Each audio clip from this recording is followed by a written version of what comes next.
មន្ត្រីក្រុងគៀវអះអាងពីទាហានរុស្ស៊ីជាង63,000នាក់ស្លាប់នៅលើសមរភូមិនៃប្រទេសអ៊ុយក្រែន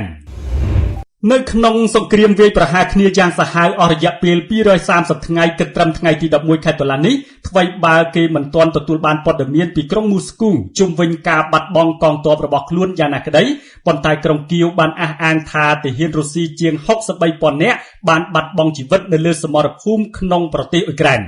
សារព័ត៌មាន Ukraine Form បានចេញផ្សាយកាលពីថ្ងៃអង្គារទី11ខែតុលាថាបើតាមអគ្គសេនាធិការកងទ័ពអ៊ុយក្រែនបានបង្ហោះនៅលើទំព័របណ្ដាញសង្គម Facebook របស់ខ្លួនថា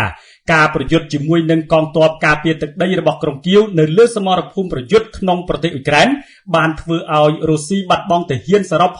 63,110នាក់ចាប់តាំងពីការផ្ទុះសង្គ្រាមនាថ្ងៃទី24ខែកុម្ភៈរហូតមកដល់ថ្ងៃទី11ខែតុលាដោយរួមទាំងការស្លាប់ចំនួន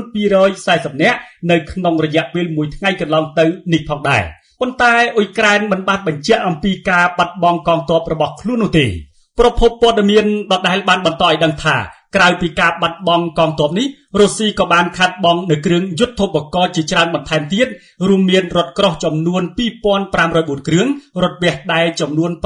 5,160 គ្រឿងប្រព័ន្ធបាញ់កាំភ្លើងធំចំនួន 1,496 គ្រឿងប្រព័ន្ធបាញ់គ្រាប់រ៉ុកែត MLRS ចំនួន 353 គ្រឿងប្រព័ន្ធការពារប្រឆាំងនឹងយន្តហោះចំនួន 181 គ្រឿងយន្តហោះចម្បាំង268គ្រឿងអូថមភេកចក្រចំនួន235គ្រឿងគ្រួសមីស៊ីលចំនួន